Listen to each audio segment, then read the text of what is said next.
relatório já está disponível aí pelo meio eletrônico. Ressaltamos que cada um dos indiciamentos pode possuir relação com o outro, de modo que a atuação dos agentes se complementa em muitos casos e precisa ser contextualizada nesse vínculo indissociável.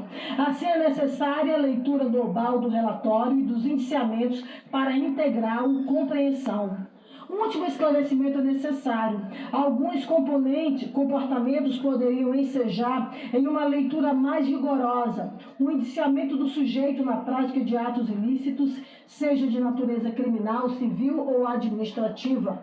Houve casos, entretanto, em que, a partir do exame dos fatos, dos documentos recebidos e dos depoimentos prestados, essa relatoria concluiu pela necessidade de que as investigações sejam adiante aprofundadas em foro próprio, competente em razão das regras constitucionais e legais a este respeito.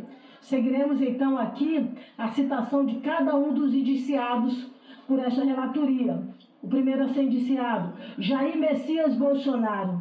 É de conhecimento notório que Jair Messias Bolsonaro nunca nutriu simpatia por princípios republicanos e democráticos. Prova disso é a extensa documentação trazida ao conhecimento desta CPMI e que comprova tais fatos.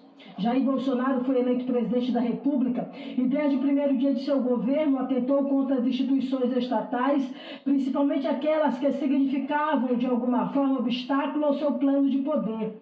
Em virtude, já bradava contra as instituições mesmo no século passado, defendendo em vários momentos ações da ditadura militar. Para atingir seu intento, o então presidente da República instrumentalizou não somente órgãos, instituições e agentes públicos, mas também explorou a vulnerabilidade e a esperança de milhares de pessoas.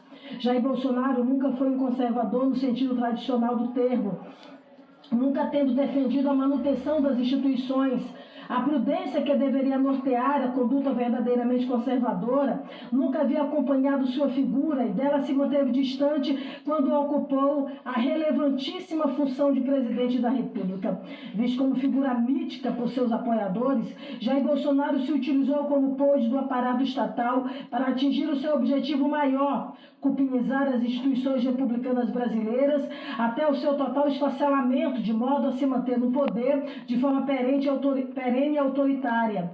O então presidente tem responsabilidade direta como mentor moral por grande parte dos ataques perpetrados a todas as figuras republicanas que impuseram qualquer tipo de empecilho à sua empreitada golpista. Agentes públicos, jornalistas, empresários, militares, membros dos poderes, todos sofreram ataques incessantes por parte de Jair Bolsonaro e de seus apoiadores, muitos deles ocupantes de cargos públicos que se utilizavam da máquina estatal para coagir e agredir pessoas. Na CPI da pandemia realizada no âmbito do Senado Federal, ficou evidente a utilização do denominado gabinete do ódio para produzir e disseminar notícias falsas, bem como para realizar ataques em massa a adversários políticos utilizando-se de bots. Àquela altura, tal estrutura foi responsável pela morte de milhares de brasileiros. Ademais, o então presidente alimentou a violência entre a população brasileira durante vários eventos no período pré-eleitoral de 2022. No discurso dizia que o Brasil estaria atravessando uma batalha, estando de um lado seus apoiadores e do outro aqueles que discordasse minimamente de suas e de outro qualquer um que discordasse minimamente das ideias bolsonaristas. Obrigada, querida. Bolsonaro também descredibilizou por diversas vezes o processo eleitoral ao longo de sua carreira política, proferindo inclusive discursos como: através do voto você não vai mudar nada neste país, nada, absolutamente nada. Você só vai mudar, infelizmente, quando nós partirmos para uma guerra civil aqui dentro, fazendo um trabalho que o regime militar não fez, matando 30 mil, começando por FHC. E se for morrer alguns inocentes, tudo bem. Neste passo, mesmo durante a campanha de 2018, questionava a lisura do pleito presidencial, afirmando que a urna eletrônica utilizada para a votação não seria auditável e, por isso, sujeita a fraudes, como citado em outros pontos deste relatório.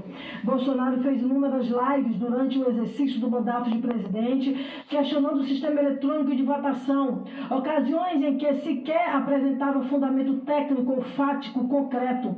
Em uma das lives, Bolsonaro vazou o teor de um processo sigiloso em que apurava a invasão dos sistemas do TSE. Lembre-se que, de acordo com o que foi apurado por esta comissão, no dia 10 de agosto de 2022, o hacker Walter Delgatti se reuniu com Jair Bolsonaro em reunião intermediada pela deputada federal Carla Zambelli. O objetivo era tramar conspirações relativas a uma suposta fraude das urnas eletrônicas. Uma delas seria a produção de um código-fonte adulterado que pudesse ser utilizado em uma urna específica para uso em propaganda eleitoral. Em depoimento a esta comissão, o hacker também afirmou que teria recebido a proposta do ex-presidente para assumir a autoria de um grampo do ministro do STF, Alexandre de Moraes. Referido hacker se encontrou no Palácio da Alvorada com o então presidente da República, momento no qual teria recebido a missão de contribuir com informações para o relatório que estava sendo construído pelas Forças Armadas, cujo ponto central era evidenciar a suposta vulnerabilidade do processo eleitoral. Referido relatório foi efetivamente construído e enviado ao TSE. Chegou-se ao ponto de que o presidente da República realizou uma reunião com os embaixadores estrangeiros no Brasil, denominada briefing, em que expunha a esdrúxula ideia de que o pleito presidencial de 2018 teria sido fraudado, alegando que teria provas disso, as quais nunca foram exibidas. Depois das eleições de 2022, ainda durante o mandato, Bolsonaro se reuniu por diversas vezes com os comandantes das Forças Armadas fora da agenda presidencial oficial, com fins pouco republicanos, segundo o que apurou a comissão. Também neste período iniciaram-se os acampamentos de teor golpista em frente às instituições militares por todo o Brasil. Um dos acampamentos foi instalado em frente ao quartel-general do Exército, adjacente à quadra residencial de general do setor militar urbano em Brasília. Desde o início, os acampamentos apresentavam cartazes e faixas de natureza antidemocrática, clamando por intervenção militar com Bolsonaro no poder. Dentre outras mensagens, conforme apresentado ao longo deste trabalho, nunca houve qualquer discurso ou pedido de Jair Bolsonaro para que os acampamentos fossem desmobilizados. Na prática, houve verdadeiro silêncio eloquente do então ocupante do posto de presidente da República, incentivando os acampados a permanecerem nos locais. Na esteira da instrumentalização do aparato estatal para a permanência do poder, há fatos indícios de que Bolsonaro se utilizou da Polícia Rodoviária Federal por meio do então diretor-geral Silvinei Vasquez para monitorar os locais, especialmente na região Nordeste, onde o candidato Luiz Inácio Lula da Silva, no primeiro turno do pleito de 2022, teria tido maior votação. No segundo turno da votação, em verdadeira forma de violência política, foram realizados diversos bloqueios e fiscalizações blitz que interferiram no deslocamento de eleitores naquela região. Tudo com o intuito de reduzir o número de votos do então candidato Lula, tentando ganhar o jogo, escondendo as peças do seu adversário.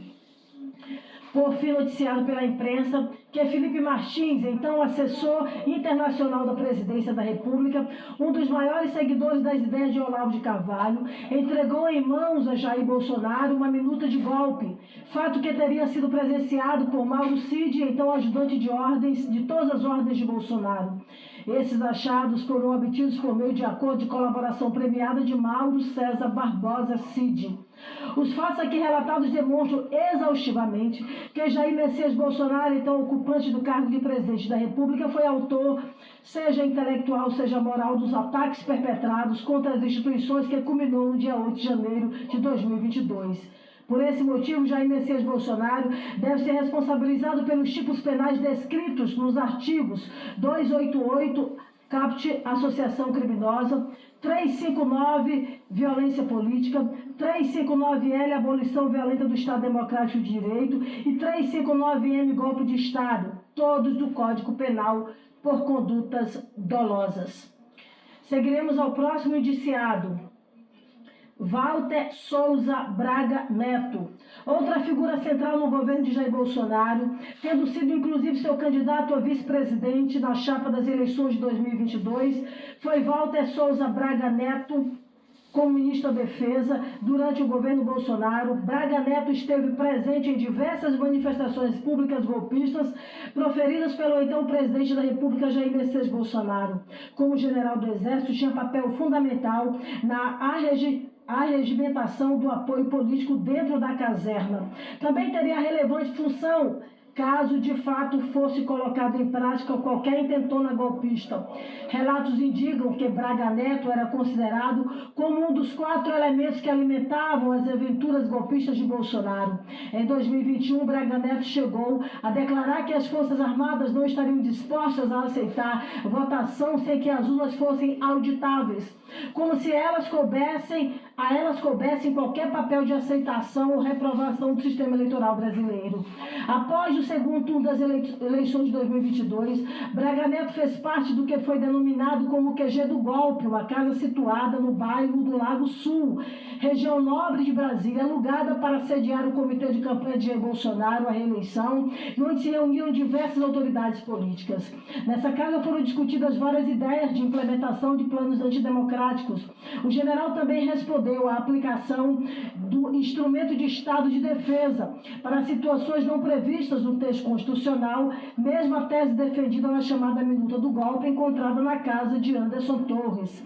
Walter Souza Braga Neto também incentivou a permanência dos acampados nos denominados acampamentos golpistas, como o discurso feito no dia 19 de novembro de 2022, quando pediam aos acampados para não perderem a fé. Àquela altura, segundo o general, meias palavras bastavam para os bons entendedores. Assim, Walter Braga Neto deve ser responsabilizado pelos tipos penais descritos nos artigos 288, associação criminosa, 359-L, abolição violenta do Estado Democrático de Direito, 359-M, golpe de Estado, todos do Código Penal, por condutas dolosas, por aderir subjetivamente às condutas criminosas de Jair Bolsonaro e demais indivíduos em seu entorno, colaborando decisivamente para o desfecho dos atos do dia 8 de janeiro de 2023.